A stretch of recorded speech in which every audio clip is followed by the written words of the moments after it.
대학 생활과 진로 선택이라는 제목으로 말씀드리게 된 이경표입니다. 청년들이랑은 꽤 가까이 지냈고 아직도 여러분을 많이 이제 관심을 갖고 보고 있는데 정말 청년부도 급변을 했어요.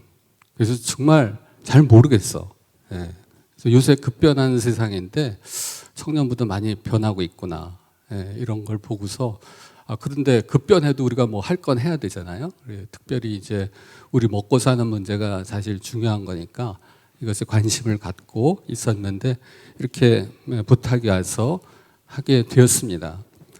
사실 이 내용은 제가 학교에서 한 학기 3학점짜리 과목이에요. 그걸 이제 한 반 학기 정도를 압축해서 지금 이제 한 뭐 40분 정도의 이야기를 하는 건데 제대로 할지 모르겠습니다. 그래서 뭐 준비된 건 있지만은 조금 청년 우리 교회에서 찍은 사진이에요. 이게 다 가운데 아래에 있는 사진 여기 보면은 그 아는 얼굴이 있습니다. 아마 여러분이 본 사람도 많을 거고 그래서 우리 교회 이렇게 다니면서 청년들과 많이 가까이 했던 그 시간들 중국 선교 갔던 사진인데 그때 필리핀도 한번 갔었고 그래서 잠깐 소개를 했습니다. 뭐 학교는 그 오래 다녔어요. 그래서 석사 들어갈 때 그때 이제 그냥 석사 하는 것보다 그때는 대학교를 다니면서 삼성, 금성, 뭐 대우 이런 데가 와서 리크루팅을 했어요. 캠퍼스 리크루팅. 삼성 사람이 제일 젊고 활기차게 잘 프레젠테이션을 해서 제가 거기에 이제 입사 지원을 했고 그래서 삼성 공채로 들어갔어요. 그러면서 이제 석사 과정을 했고 그다음에 이제 박사는 또 유학을 보내준다고 그래서 이제 갔다 왔습니다. 그래서 사실은 저는 삼성에 17년 있고 학교에서 25년 있었는데 17년 동안 그 있는 중에 이제 공부하는 게 한 8년인가 있었어요. 그걸 다 이제 월급 받으면서 해서 뭐 유학 갈 때 돈을 주겠다니까 또 뭐 냉큼 받았죠. 근데 나중에 그 푼돈을 받아가지고 목돈으로 다 뱉어냈어요. 왜냐하면 그 의무 기간이라는 게 있었기 때문에 그래서 여러분 뭐 준다고 다 받으면 안 돼요. 나중에 그런 일이 발생할 수가 있습니다. 그래서 사실은 이제 삼성에 갈 때는 내가 회사에서 뼈를 묻겠다 생각하고 갔었는데 어느 날 이제 후배가 나를 잘 아는 후배가 저기 형은 회사 체질이 아니야 그러더라고요.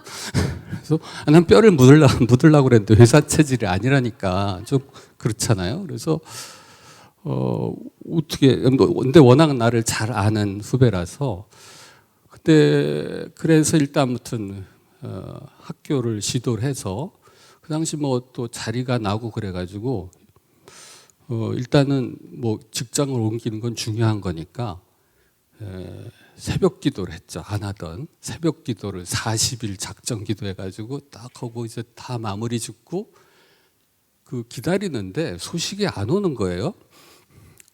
이상하다. 그래서 결국은 그때는 안 됐어요. 이상하게 다 되는 것처럼 했는데 그 다음에 어떻게 또 자리가 나서 했는데 또 안 됐고 그 다음에는 뭐 그냥 한번 해보자 하고 제가 원서도 안 냈고 저 와이프를 통해서 원서를 냈는데 그때 됐어요. 그래서 이제 그 학교에서 지금 25년간 일하고 있습니다. 그래서 삼성에 있을 때는 제가 연구 개발을 위주로 했지만은 그 뭐 기획팀도 했었고 또 유학을 회사에서 한 케이스이기 때문에 해외 인력이랑 관련이 많아서 인사팀에서 저를 부르더라고요. 그래서 한 6개월 정도 인사 관련된 일을 했었어요. 그래서 그때 그때 이건희 회장이 가장 뭐 훌륭한 세계 인재, 뭐 사장보다 월급 많이 줄 수 있는 그런 인재를 다 데리고 오라 해가지고 그런 사람 인터뷰하고 다니는 적이 꽤 많이 있었고 또 해외 경력 사원들, 그다음에 국내 신입 경력, 뭐 여러 가지 공채 이런 것들 많이 했었던 것 같습니다. 그래서 학교에 와서 이제 뭐 전공 강의를 많이 했지만은 회사에 있을 때 하나 또 중요한 경험이 있었다면 그 미국이랑 같이 그 개발하는 일이 있었어요.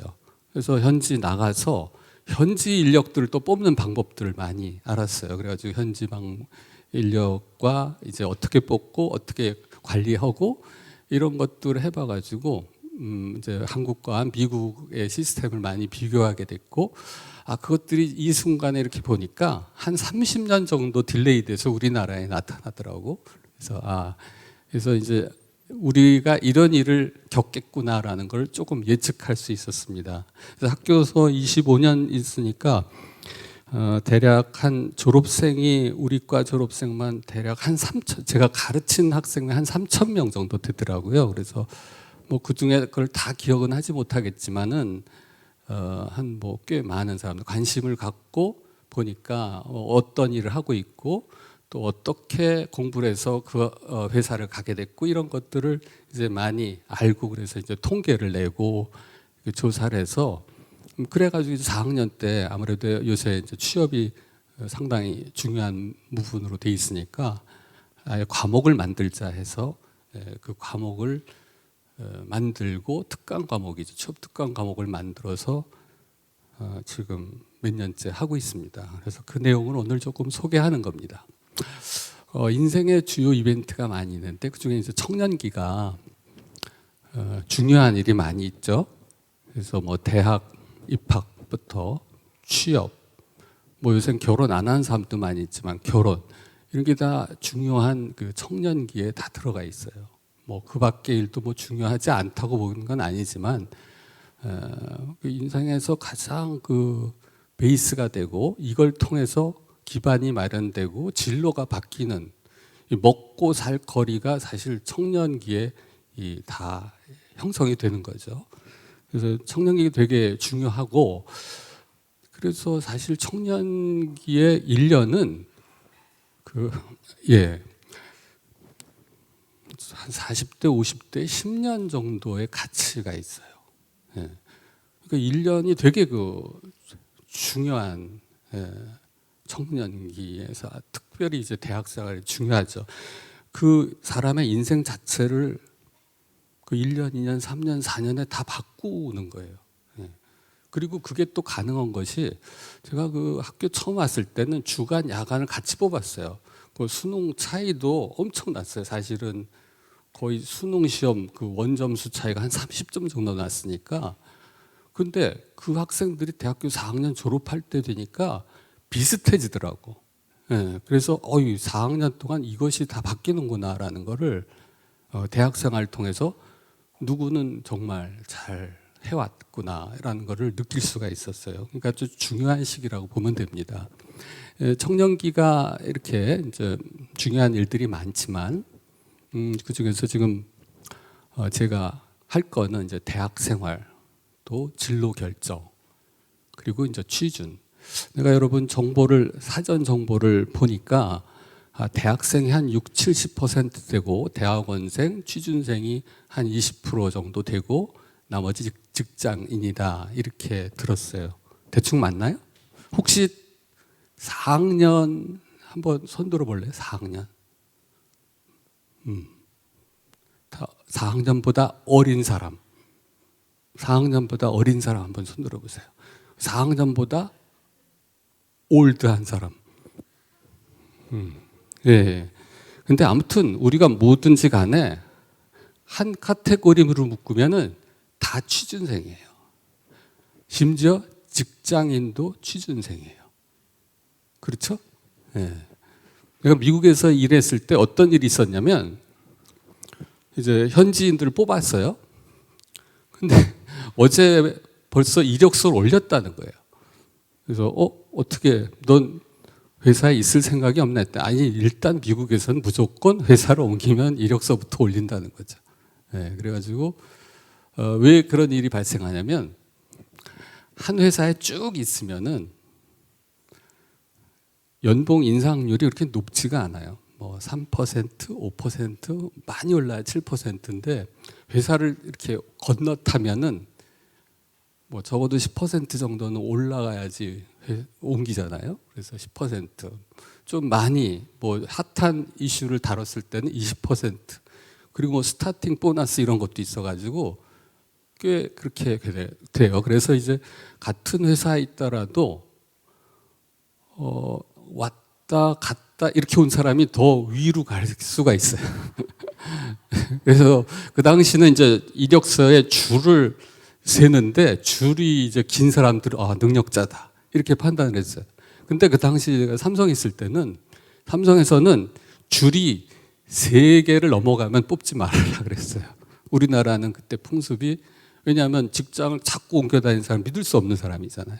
그러니까 그런 사람들은 가급적 뽑지 마라. 가급적이 아니라 아예 거의 이제 뽑지 말아라가 기존 룰이었어요. 그리고 나간 사람은 절대 또 뽑지 말라. 근데 이게 요새는 없어지는 것 같아요. 그래가지고 오히려 뭐 그렇게 그래서 자꾸 옮기라는 게 아니라 적어도 우리가 지금 여러분 또래는 직장을 몇 번 옮기게 될 가능성이 상당히 많습니다. 그래서 그때 이제 사람 뽑을 때도 하나 느낀 게 뭐냐면은 우리는 어느 회사 다녔느냐가 되게 중요하잖아요. 근데 그래서 그 사람이 뽑는데 다른 사람을 뽑는 거예요. 이제 현지인이랑 나랑 같이 상의해서 뽑는데 그 사람은 이 사람은 회사는 좋지만 하는 일이 이거 어떤 시스템 옆에서 베이비시팅하고 있던 사람이라는 거예요. 그러니까 일을 할 줄 모른다는 거지. 근데 이 사람은 회사는 별 볼 일 없지만은 하는 프로젝트가 상당히 우리랑 가깝고 좋다. 그래서 우리는 보통 이제 뭐 좋은 학교 나오고 좋은 회사에 있는 사람을 더 높이 평가하는데 그런 게 다르더라고. 그래서 이제 그런 것들이 이제 많이 이제 우리도 이렇게 바뀌고 있을 거라고 생각해요. 이런 이제 갈림길을 통해 이제 여러분이 같은 학교를 나오고 같은 클래스에서 공부를 해도 정말 전공이나 진로가 달라지는 경우가 꽤 많이 있습니다. 요새 특별히 이제 환경이 많이 변하고 있죠. 대학생들이 뭐 취업, 미래에 대한 압박이 있고 취준생이라는 일이 되게 길어지고 또 대학이라는 게 원래 낭만이 좀 있어야 되는데 낭만이 이제 많이 사라졌어요. 스펙 쌓는데 아주 바쁘고 알바, 뭐 인턴 하느라고 바쁘죠. 거기에다가 이제 또 이렇게 청년부가 확 바뀌듯이 우리 주변 환경이 계속 바뀌고 있어요. 그리고 모든 게 지금 글로벌하잖아요. 뭐 우리나라에서 무슨 컨텐츠가 나왔다, 넷플릭스에 떴다면 세계적으로 갑자기 나가고 뭐 케이팝이니 뭐 이런 것도 그렇고 또 뭐 회사도 삼성에서 나와도 이게 전 세계적으로 뭐가 나오잖아요. 우리 교회도 보면 상당히 다국적군이야 보니까 내가 출신 국가를 세어 보니까 한 10개 정도 되더라고요. 제가 대학교도 마찬가지예요. 지금 보니까 우리 학교도 한 2,000명 정도가 유학생, 교환학생이고 내가 성대도 데이터를 봤더니 6,000명이래요. 외국 학생, 유학생, 교환학생 이런 포함해서 그러니까 뭐 학교 전체에서 비율이 거의 20% 되고 이런 상황이 됐습니다. 요새 우리나라에서 하는 중소기업도 해외랑 상대를 해요. 그러니까 이제 글로벌한 게 여러분의 이제 대세적인 환경이 되고 있고 다국적이라고 볼 수 있죠. 요거 한번 동영상 숄츠인데 한번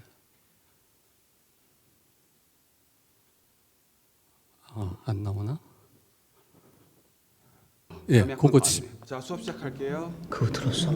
우리 경영학과 사람이 없어서 다른 거랑 똑같던데. 작년에 유아교육과도 그러더니 그럼 이제 무슨 과 되는 거냐? 경영경제 사회복지 관광통일국문학과. 공대도 신소재 에너지 응용 소프트 전자 전기 정보 통신학과를 합치더니 결국 우리도 이렇게 되는구나. 야, 형이 네 미식점 왔다. 어디라? 유아 초등 중고등 특수교육학과. 해봐? 당연하지. 야, 들었어? 교수님 안 되면 출산하셨대. 요즘도 출산한 사람이 진짜 있긴 하구나. 육아휴직 4년 6개월 받으셔가지고 한동안 못 나오신대. 그럼 우리 수업은 누가 해? 경영학과 수업 전에 출석 먼저 부르겠습니다. 아, AI가 수업하는구나. 최지명, 예. 정진환, 네. 한 명도 빠짐없이 다 왔군. 수업 시작하겠습니다. 야, 근데 두현이 안 왔잖아. 걔 전과했잖아. 에? 어디로? 새로 생긴 저출산급학과. 저출산급학과? 거긴 뭐 배우는데? 우와, 거긴 복수 전공대인데? 거기 의대보다 높아. 아씨 졸라 부럽다. 예, 뭐 유머지만은 실제로 저런 것 같아요. 이제 과가 통합되는 건 이제 대학교에서 여러분이 많이 느꼈고, 뭐 회사도 많이 통합되고 있죠. 그리고 우리 학교도 한 10년 내로 교수님들이 지금 인원의 반 정도가 은퇴를 해요. 많은 학교가 그럴 거예요. 그런데 별로 뽑을 생각을 안 해요. 네. 그러니까 뭐 정년 교수가 있고 또 전임이지만 비정년 뭐 이런 게 있고 그래가지고 상당히 그런 게 이제 강조되는 것 같은 분위기입니다. 이 영향으로 지금 우리나라 인구 피라미드가 좀 특이합니다. 예, 저 명륜중앙교회 그 인구 피라미드는 상당히 그래도 거기에 비하면은 20대, 30대가 튼튼해서 상당히 바람직한 상태라고 볼 수가 있고요. 실제로 이 우리나라도 1960년대는 이런 정도의 인구 피라미드고 이게 이제 인도나 중국도 이 정도까지 2000년대 초반 상황인데 제가 선진국도 봤어요. 선진국들도 보니까 서구 선진국들도 우리나라보다는 좀 이게 기울기가 저렇게 가파르게 주는 나라는 없어요. 그래서 이렇게 따지고 보면은 야 10대 지금 이 세대들은 잡이 넘치겠네 이런 생각이 들잖아요. 근데 지금 일본 상황은 그래. 일본은 졸업생 한 명이 갈 수 있는 회사가 1.7개 정도 된대요. 근데 지금 아까처럼 안 뽑는 거야.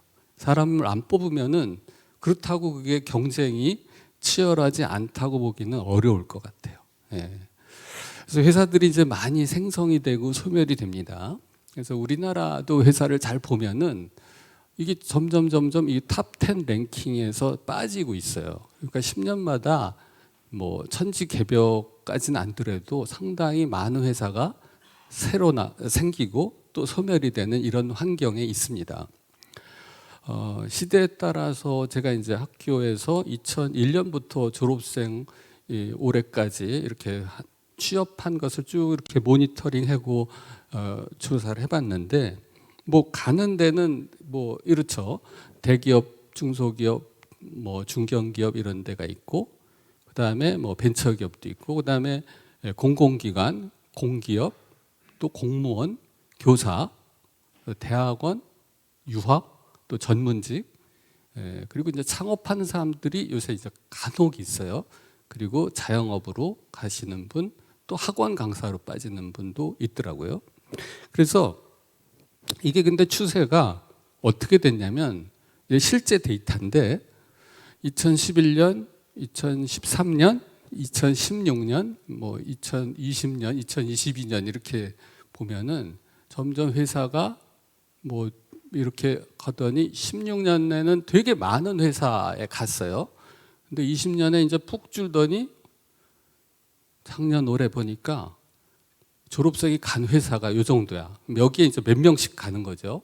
그러니까 점점 가고 있는 회사의 수가 줄고 있는 거예요.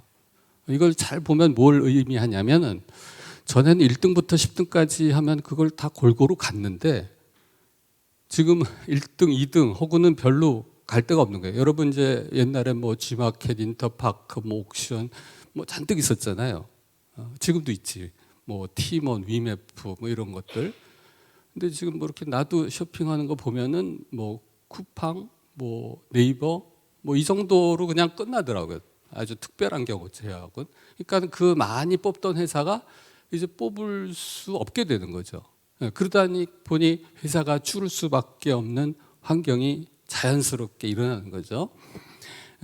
특별히 이제 그래서 이제 M&A가 이제 활성화가 되죠. 큰 회사들이 많은 이제 작은 회사들을 먹게 되고 또 작은 회사가 큰 회사를 먹는 경우도 있죠. 다음하고 카카오가 있었는데 이게 한 9년 전쯤인가 카카오가 사실 뭐 조그맣고 수익도 안 나는 업체지만 훨씬 가치가 있어서 다음이라는 회사를 먹었어요.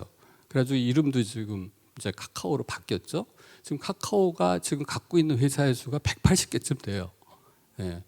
그러니까 뭐 비슷하게 이제 구글 같은 데도 뭐 엄청나게 많은 200개 넘는 회사를 인수했어요. 가지고 물론 이 성공적인 작품도 있죠. 유튜브 같은 거 한 3조 정도 인수한 건데 거의 구글의 이제 대표적인 작품이 됐고 안드로이드도 사실은 원래 구글이 인수하기 전에 삼성을 찾아왔었대요. 삼성 사장이 이렇게 데모를 보고 뭐 너희 이거 몇 명이 이걸 만들었냐 해서 우리 회사 8명이 열심히 해서 만들었다 해서 우리 사람들 한 거 갖고 오라고 해서 휴대폰을 잔뜩 보여주더니 우리 이거 4,000명이 만든다. 그래서 그냥 보냈다는 거예요. 근데 구글에서 800억에 사가지고 지금 세계 시장에 그래도 반 정도는 안드로이드가 차지하고 있잖아요. 그러니까 이렇듯이 이제 아무튼 그 이제 회사의 합병, 인수 이런 것들이 많이 일어나서 회사가 통합되고 이런 분위기가 되는 겁니다. 4차 산업혁명 얘기를 많이 하는데 뭐 무인 점포, 로봇, 드론, 뭐 키오스크, 배달, 뭐 자율주행, 뭐 4차 산업혁명이란 게 결국은 뭐 스마트, 뭐 디지털, 뭐 이런 것도 이제 인공지능이랑 결합해서 새로운 뭐를 이루는 거죠. 그래서 나타나는 게 이제 많이 있습니다. 그래서 꾸준히 여러분은 공부해야 될 게 많아요. 뭐 갑자기 이거 다시 20년도 안 된 그 이야기들이죠. 뭐 포탈, 또 게임, 드론, 자율주행, 뭐 배달, 빅데이터 이것도 모르고 갈 수도 없잖아. 뭐 하도 또 떠들고 그러니까는 회사에서는 왜냐하면 옛날부터 있었던 회사들은 이런 새로운 거에 대해서 잘 아는 사람이 없잖아요. 회사 일만 하다 보니 언제 새로운 거 할 수 없잖아요. 그러니까 새로운 것을 하기 위해 남들이 하는데 우리도 따라가야지 하면서 보니까 인력이 없어. 그래서 그런 사람을 뽑는 거예요. 그러니까 새로운 분야가 결국 이제 많이 뽑히는 거죠. 그래서 여러 가지 다른 현상이 나타나는데 이제 양극화 문제가 있죠. 그래서 뭐 잘난 데는 계속 더 잘 나가고 안 되는 데는 계속 안 되고 또 병합 뭐 계속 합병이 되고 그다음에 일자리가 소멸되죠. 결국은 지금은 이제 여러분이 뭐 패스트푸드 레스토랑 가면은 일단 키오스크에 주문하고 가서 이제 받아오잖아요. 근데 이제 그 안에서 받아올 때 사람들이 있는데 그게 다 이제 로봇으로 바뀔 수 있는 날이 얼마 안 남았어요, 사실은. 그래서 그렇게 되면은 결국은 일자리가 처음에는 4명, 5명 이제 뽑던 어떤 가게가 이제 1명, 2명, 1명 이렇게 줄어드는 거예요. 무인 점포로 이제 결국은 가는 거죠. 그러다 보면 일자리가 점점 없어지잖아요. 그리고 그러다 보니까 수입이 줄어드니까 사람들이 하나 갖고 먹고 살기가 어려워지거든. 그래서 이제 멀티잡으로 이제 갈 가능성이 높고요. 마치 수강 신청할 때 이제 시간표 짜듯이 여러분 일터를 골라서 이제 시간표를 짤 수가 있게 된다는 거죠. 그리고 뭐 지금 뽑을 때부터 뭐 3일 근무 출근하고 이틀은 재택하고 이런 회사도 있죠. 아예 처음부터 재택으로만 뽑는 회사도 많이 생겼어요. 그러니까 이게 이제 큰 변화죠. 그러다 보니까 오피스도 뭐 굳이 우리가 다 빌딩을 갖고 있을 필요 없잖아요. 그러니까 오피스도 쉐어하자. 근데 뭐 출근할 필요도 없으니까 카도 뭐 이 집 저 집 같이 가면 되지 하고 카쉐어하는 것들 이런 공유 경제가 이제 많이 이제 활성화되고 있는 상황이고요. 그리고 전에 제가 삼성에 있을 때는 뭐 주 52시간 이런 게 없어가지고 그 별명이 뭐냐면 월화수목금금금이었어. 월화수목금금금. 그 일반적으로 이제 일어나는 일이었거든요. 뭐 수입도 물론 있었지만 아무튼 그런 환경이었는데 지금은 그러면 절대로 사람들이 안 오죠. 그래서 워라밸을 많이 따지는 그런 상태가 됐다는 거. 그러니까는 회사도 여러 가지 이제 신경 쓸 부분이 많아요. 그다음에 부서 채용도 전에는 다 대졸 신입 공채가 많았죠. 근데 지금 대졸 공채가 지금 점점 이제 없어지는 추세죠. 그래서 이제 부서별 채용, 개별 채용이 활성화되고 있고 기껏 하는 것이 이제 인턴으로 뽑고 이제 그동안 6개월, 뭐 2개월 이렇게 평가를 해서 뭐 1년까지 인턴으로 하고 그 중에 이제 골라서 전환형 채용 이런 식으로 많이 하죠. 그러니까 결국은 일 성과를 보고 얘가 정말 필요한지를 보고 이제 뽑겠다라는 거가 현재 상태입니다. 미국에서도 그때 뽑을 때 보면은 이렇게 이제 필요한 인력이 이제 한 명, 두 명이 있다면 그 두 명을 이제 뽑기 위해서 공고를 내거나 신문에 공고를 내거나 인력 회사에다가 이제 요청을 해요. 이런 것을 가진 사람을 우리 이력서를 좀 보내달라 하면 100장 정도가 와요. 그 중에서 우리가 쓸만한 사람 한 10장을 셀렉트 해가지고 거기서 이제 폰 인터뷰를 먼저 하고 그 중에서 이제 몇 명만 이제 부르는 거죠. 불러서 부서원이 한 10명이면 10명을 다 면담을 해요. 면접을 하는 거예요. 그래서 실제로 평가를 해요. 사실 같이 앞에서 얘기하면은 훨씬 더 정확한 평가를 낼 수가 있어요. 그 사람의 성품이나 실력이나 이런 거를 여러분 몇 마디만 물어보면 다 알죠.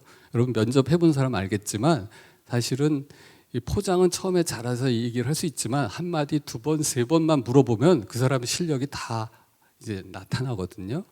그러니까 그 10명 이런 사람들이 다 평가를 해서 그걸 다 취합해가지고 하는 거는 그렇게 어려운 일이 아니에요. 단지 그만한 오버헤드가 좀 필요한 건데 실제로 따지면 공채가 더 오버헤드가 커요. 왜냐하면 뭐 신문에다 광고 내야 되죠. 여러 가지로 이제 뭐 알아보고 또 면접위원 불러야 되고 부서 일하는데 빼줘야 되고 상당히 오버헤드가 큽니다. 그리고 그렇다고 원하는 사람이 오는 것도 아니고 그리고 또 배치가 또 인사부서 마음대로 되잖아요. 그러니까는 딱 와서 보니까 아무것도 몰라. 그럼 또 한 3년 교육을 시켜야지 쓸만해.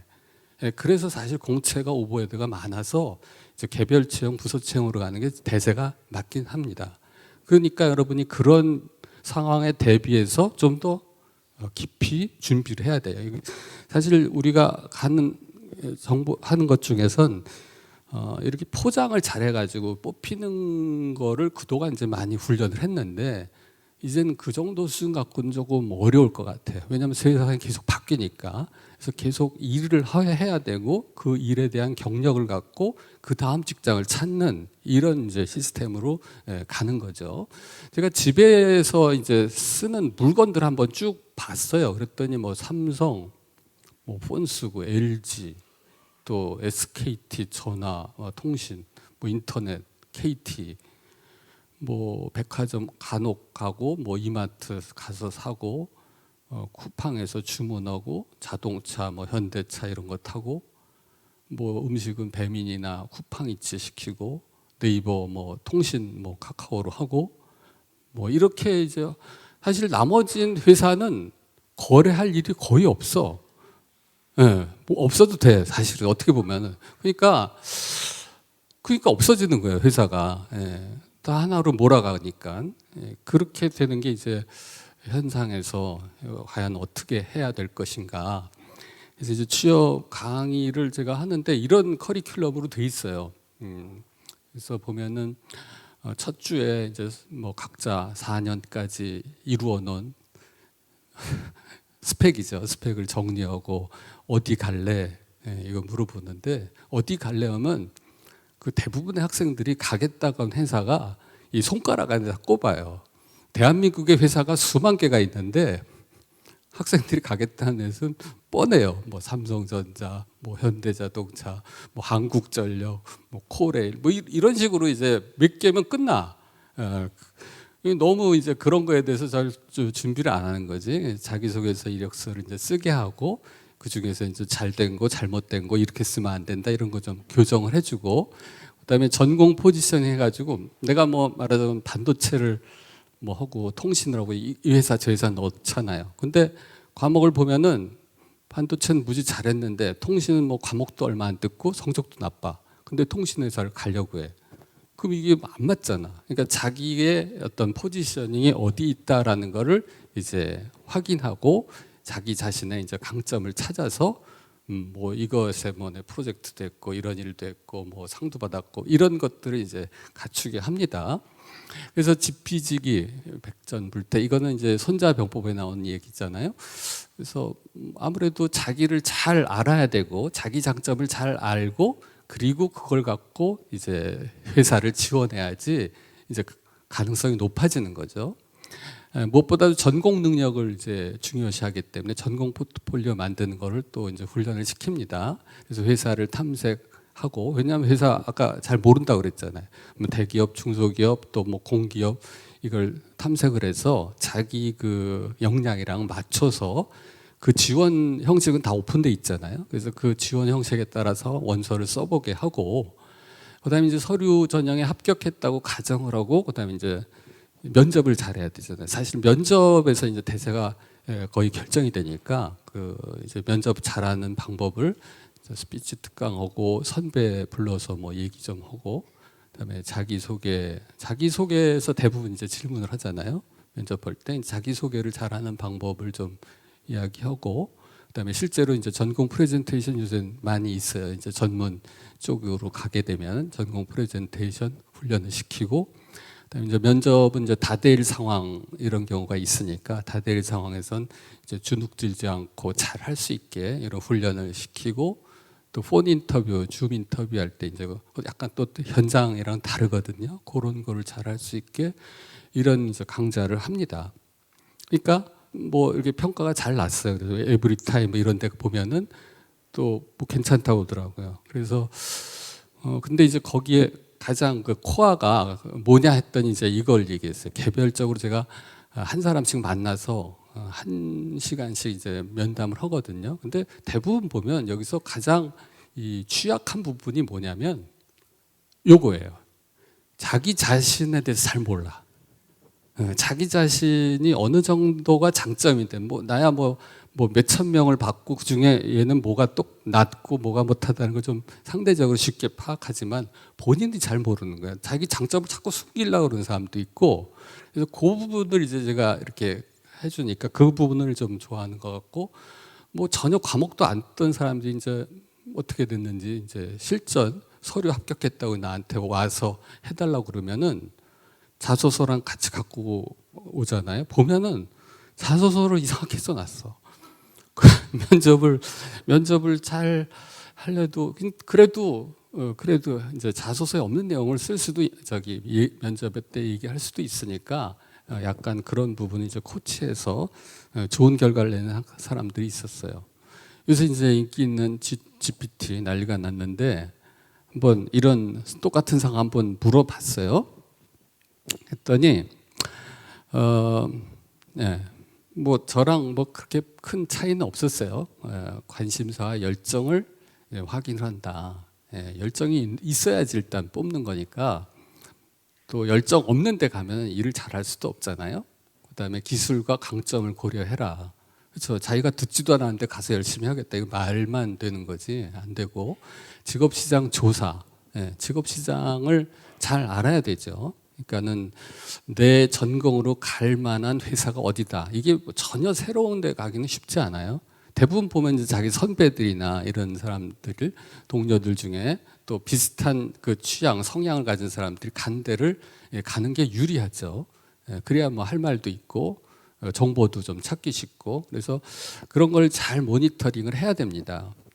그래서 뭐 적어도 취업하기 1년 전부터는 그 회사에 대해서 꾸준히 모니터링을 하는 게 좋아요. 그러니까 갈 회사도 미리 좀 몇 개 셀렉트 해놓고 그걸 갖고 집중적으로 해야 되는 거죠. 그다음에 네트워크 경험, 뭐 인턴십도 하는 게 좋고, 실무 경험을 이제 쌓는 게 중요하고, 조언 구하기 이게 상당히 중요한 것 같은데, 저도 사실 그 뭐 삼성에서 뼈를 묻으려고 그랬기 때문에 교수가 되는데 어떤 조언을 구한 적이 한 번도 없었어요. 근데 교수가 됐잖아요. 심지어 더 오래 있는데 그 조언을 미리 구했으면 내가 조금 더 잘했을 수 있을 것이다라는 것이 지금 약간 후회되는 게 있어요.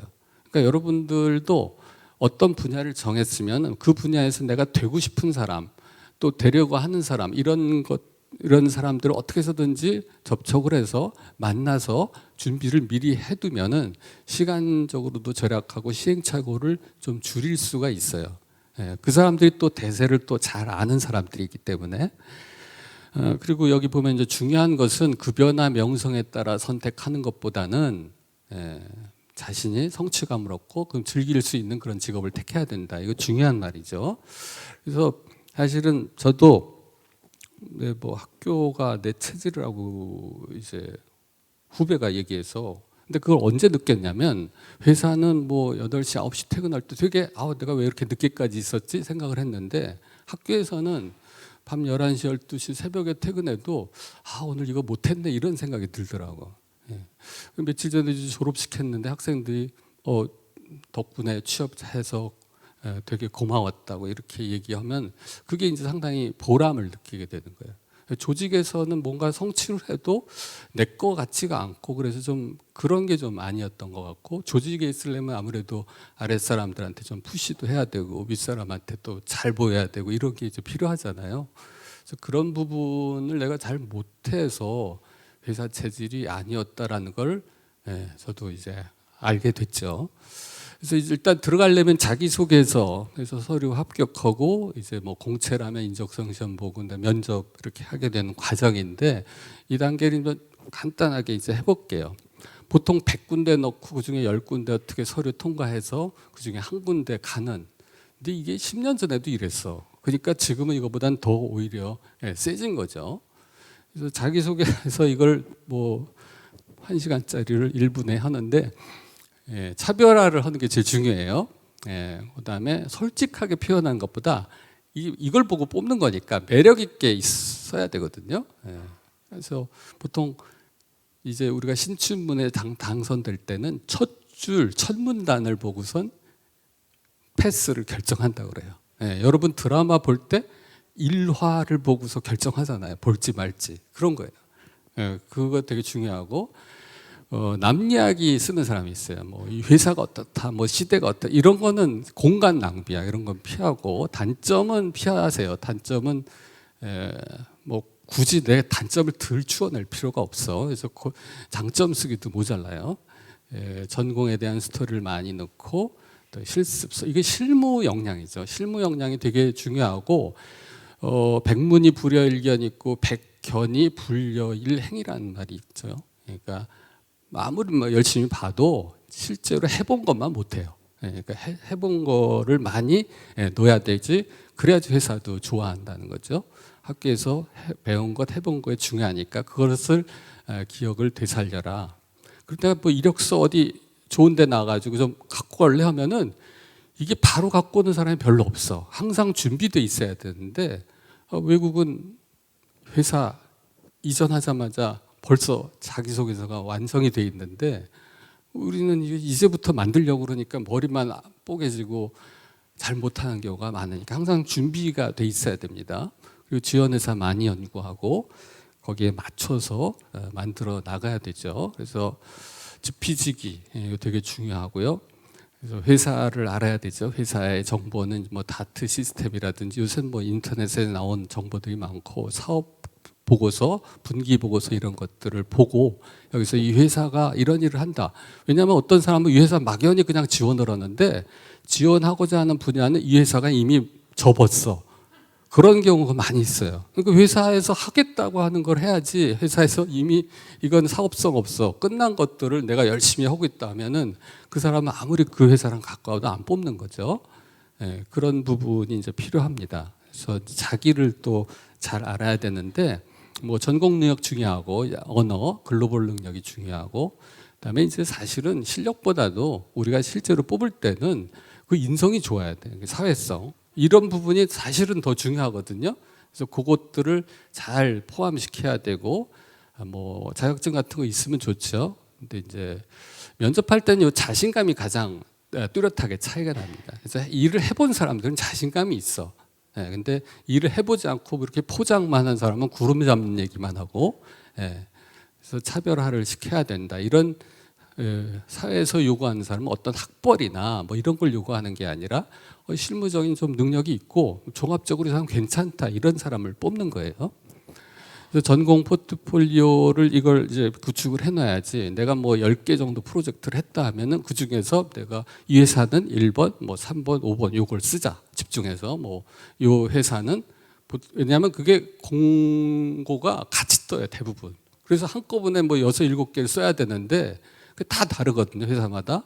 그러니까 그 포트폴리오를 구축한 상태에서 해야 되고 거기에 이제 주로 담아야 될 내야 될 게 이제 프로젝트 이런 것들을 담아내고 그동안 했던 뭐 글로벌한 일이 있다면 그런 것도 쓰고 그동안에 스크랩한 것도 해놓으면 많이 도움이 되겠죠. 그래서 뭐 장점이란 게 사실 되게 뭐 이런 거는 여러분 성적에 안 나타나는 거야. 그렇지만 사실은 실제적으로 많이 도움이 되고 실제로 필요한 능력이거든요. 그런데 이런 것들도 잘 부각을 시켜야 돼요. 여러분이 자기소개서나 이런 부분에 대해서 이걸 부각시키는 게 되게 중요합니다. 이거를 잘 모른다고 그랬죠, 여러분이. 내가 인터뷰해 본 결과 본인의 장점을 잘 몰라. 그리고 요새는 이제 자소서 보면은 상당히 사기를 많이 당했는지 구체적으로야 다. 왜냐하면 구름 잡는 얘기들 많이 쓰거든. 구체적으로 쓰라는 거예요. 어떤 일을 해결하기 위해서 어떤 일을 했고 그 노력이 어땠느냐, 결과적으로 어떻게 됐느냐 이거를 구체적으로 써달라는 거예요. 가장 어려웠던 과제, 또 해결을 했던 거 어떻게 해결했는지 구체적으로. 그래서 구름 잡는 여러분 보면은 이제 프로젝트 했는데 뭐 프로젝트에서 교수님한테 칭찬을 받고 A를 받았다 이런 거예요 대부분. 근데 무엇을 했는지, 몇 명이 했는지, 어떤 어려움이 있는지, 어떻게 해결했는지가 사실 더 중요한 거거든요. A, B 플러스 받는 건 별 중요한 게 아니야. 회사에 있을 때는. 그러니까 이 사람이 해결 능력이 있는가, 도전 정신이 있는가 이런 걸 판단하는 기준인데 그런 게 잘 안 나타나는 경우가 많다는 거죠. 그래서 이걸 10가지로 한번 줄여봤어요. 대학생활, 강의 수강 잘해야 돼요. 대학 수업에서 1시간을 빠지면은 자기가 3배를 더 노력을 해야 돼요. 평균적으로. 그러니까 3시간을 자기가 하기가 더 어렵죠. 그러니까 빠지는 게 손해고 수업 들을 때는 가급적이면 앞에서 들으세요. 나도 뒤에서만 들었는데 확실히 나빠요. 그래서 과제 프로젝트를 해야 돼. 그래서 너 그동안에 들은 과목이 뭐지? 너 어떤 프로젝트에서 프로젝트 갖고 써야지 했는데 기억을 못 하는 거야. 어떻게 했는지 그냥 피해서만 다녔는지. 근데 그걸로만으로도 포장을 해도 충분히 자소서가 포장이 되거든요. 그다음에 회사 일이라는 게 대부분 협업을 통해서 이루어지잖아요. 그러니까 협업에 대한 것들은 뭐 보통 팀플 같은 거를 하면 되잖아요. 팀플에서 그것도 쉬운 팀만 만나면 안 돼. 그래서 난관과 극복 이게 되게 이제 자소서에 자주 등장하는 주제잖아요. 그러니까 어려움을 당해야 되고 그걸 어떻게 극복했는지 그래서 뭘 얻었는지가 중요한 건데 제가 대학원 때 하이스트에서 그 실험 과목이 되게 유명했어요. 한 오후 4시에 시작하는데 일찍 끝나야 한 7, 8시 정도 되는 건데 우리 팀은 3명이 한 조인데 뭐 우리가 이제 열심히 하는데 뭐 안 나와. 그럼 잘하는 친구가 하나가 뭐 이렇게 하면은 금방 1시간이면 끝나는 거야. 딴 팀들 아직 한 문제도 못 풀었어. 새벽까지 가고 뭐 다음 꼬딱 새고 새벽 6시에 퇴근하고 그러지 결과도 뭔데 이런 팀이 많았는데 뭐 나는 일찍 끝나고 일찍 가니까 좋지. 근데 한 학기 끝나니까 아는 게 하나도 없는 거야. 사실 그 프로젝트도 대부분 보면은 쟤는 안 나오고 뭐 맨날 빠지고 쟤는 와서 하는 일 없고 맨날 핑계대고 이렇게 얘기하는데 사실 그런 환경이 회사에서도 똑같아요. 그러니까 그런 환경에 내가 어떻게 해결했는지, 내가 리더십을 갖고 그런 상황에서 어떻게 해결했는지가 자기소개서에 들어가야 되거든. 그래서 그런 부분을 여러분이 없으면 만들어야 돼. 물어보면 없다는 거야. 만들어. 근데 그게 다 끝나서는 만들 수가 없잖아요. 학교 이제 생활 중에 만난 게 좋고, 그다음에 이제 실무 경험 중요하고, 대학이라는 데가 이게 되게 좋잖아요. 인문사회, 자연과학, 예술 이 다 있잖아. 그래서 그 사람들이랑 여러분 과목도 같이 듣고, 뭐 동아리도 하고, 뭐 같이 할 경험이 많고, 그러니까 그런 사람들과 네트워크 구축해야지. 뭐 코딩 나왔다는데 뭐 파이썬 어떻게 하는지 하면 여러분보다 컴공과 애들이 더 잘할 거 아니야. 그런 네트워크 있으면 물어보고 훨씬 쉽게 빠르게 얻을 수 있는 거죠. 이게 사회에 나가서는 쉽지 않아요. 다 돈 내고 해야 되고. 그러니까 대학은 그게 가능하잖아. 그래서 뭐 많이 이렇게 네트워킹을 해두는 게 좋고요. 이 글로벌 역량도 뭐 유학생이 뭐 몇천 명씩 있는데 뭐 해야죠. 아니면은 뭐 여러분이 SNS를 통해서도 할 수 있고 인스타나 뭐 얼마든지 글로벌 영향은 한국에서도 충분히 갖출 수 있어요. 그래서 이거는 내가 가만 보니까 교회에서도 구축할 수 있어. 그냥 자동적으로. 예, 그렇잖아요. 그래서 그다음에 구하라, 찾으라, 두드리라. 학교만큼 이게 찾기가 쉬운 데가 없어요. 뭐 도서관 가면 있지, 뭐 대학원생 방 있지, 교수님 방 두드리면 돼요. 그래서 찾아가고 그냥 무식하게 찾아가도 됩니다. 뭐 처음엔 야단칠진 몰라도 그런 사람도 없고 요새는 뭐 오면 반가운 거예요. 그러니까 어려운 걸 혼자 해결하고 막 그냥 모르고 넘어가지 말고 꼭 해결하고 넘어가는 게 그게 실력을 키우는 거고, 무엇보다 여러분 이제 교회가 있으니까 교회 나와서 하나님 찾고 믿음으로 나가고 또 어려울 땐 기도로 중보 부탁하고 여러분이 이제 혼자서 나와서 또 기도하고 이런 게 있으니까 이런 걸 잘하면은 대학생을 잘 보낼 수 있을 거로 생각합니다. 내가 이걸 4자로 줄였는데 평소에 네트워킹, 실질적인 것으로 적극적, 도전적으로 살라. 이게 되게 필요한 것 같습니다. 성경 보니까 다윗이 좀 그렇더라고. 그래서 평소에 실질적으로 뭐 이렇죠.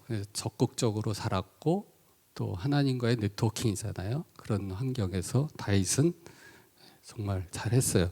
뭐 물맷돌을 그냥 딱 집어던져서 이마에 맞춘다. 그게 쉽지 않잖아요. 평소에 이걸 훈련 얼만큼 했어야지 그게 되는 거예요. 뭐 사자의 입을 찢어가지고 뺏어가는 양을 건져냈다. 이게 사무엘상에 나오거든요. 평소에 이게 실력이 되지 않으면 갑자기 이건 안 됩니다. 그래서 적극적으로 해야 되고 또 믿음을 가지고 하면 될 겁니다. 여기까지 마치도록 하고요. 질문은 여러분 장점 찾았는 거 했으면 좋겠는데 카톡 아이디가 KGLE 77인데 여기에 여러분이 질문할 거 있으면은 질문을 해주세요. 그러면 내가 그 중에 선착순 5개 중에서 2명한테 상금을 보낼 거예요. 네, 이렇게 마치도록 하겠습니다.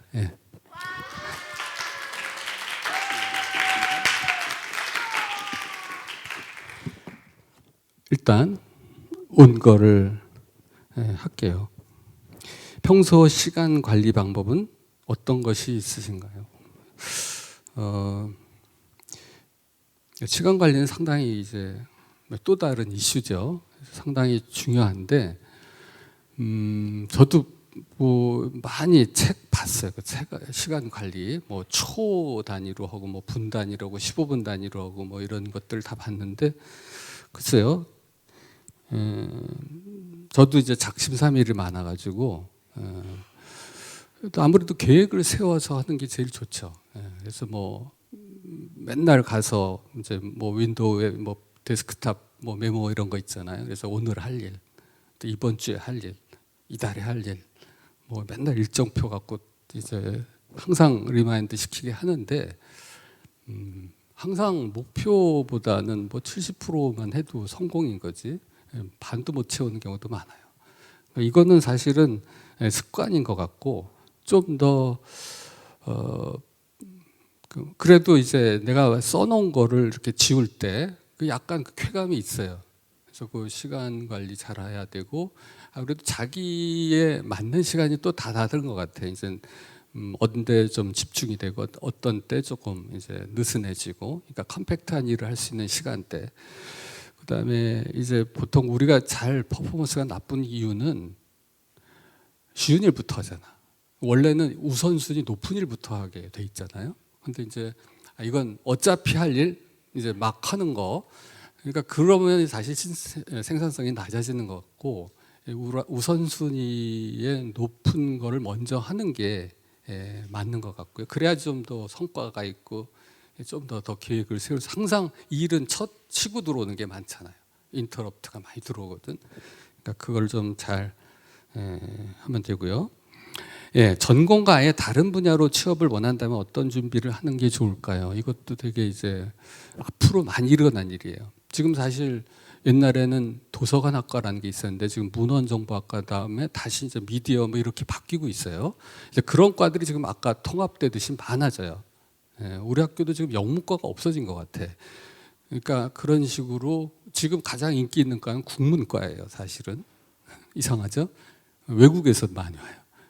예, 그런 식으로 지금 대세가 많이 바뀌고 그래서 이제 타 학문을 많이 공부를 합니다. 내가 미국에 있을 때 그 구역원들 보니까 컴퓨터 공학을 했는데 지붕을 고치는 일을 하더라고.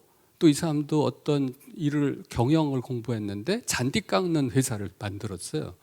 그래서 사실은 우리가 배운 거랑 실제로 하는 일이랑 많이 괴리가 있을 가능성이 점점 더 높아지고 있어요. 그러니까 그런 거라고 서슴없이 들어가야지 이건 내 거 아니야 생각하면 안 돼요. 그리고 전망이 계속 밝아지는 쪽으로 여러분이 계속 프로젝트를 해서 요새는 6개월만 해도 전문가예요. 6개월만 공부해도 전문가예요. 왜냐하면 우리도 하나도 안 배웠던 거를 가르치거든요. 대부분의 교수님들이 그래요. 신학문을 하시는 분들은 자기가 대학교 때 이런 거 배운 적이 없어. 그런데 자기가 습득해서 가르치는 거니까 의사도 마찬가지예요. 옛날에 배웠을 때 이런 거 하나도 안 했는데 요새 새로운 걸 하니까 그걸 재교육을 받아서 하는 거예요. 그러니까 새로운 거에 대해서 당연히 해야 돼요. 준비를 해야 되고 거기에 대해서 노력을 하면 6개월만 해도 충분히 전직을 할 수 있어요. 그게 일반적인 상황입니다. 근데 토목한 사람이 IT를 하더라고. 6개월 코딩 교육받고. 그런 식으로 여러분은 다른 분야에 들어가는 것에 대해서 어려워할 필요는 없습니다. 후회하지 않게 보내려면 어떻게 해야 되나요? 여기까지 하고 마치겠습니다. 후회는 사실은 안 하죠. 그때가 그리운 거죠. 그래서 그때가 그리운데 좀 더 뭐 열심히 했으면 좋겠다라는 거는 일단 진짜 말하자면 여기 문을 두드릴까 말까 들어갈까 말까 했을 땐 무조건 하세요. 하는 쪽으로 하는 게 이거 할까 말까면 하는 쪽으로 하시는 게 좋습니다. 그러면 후회가 그만큼 적어져요. 그게 제일 필요한 것 같아요. 이상입니다. 감사합니다.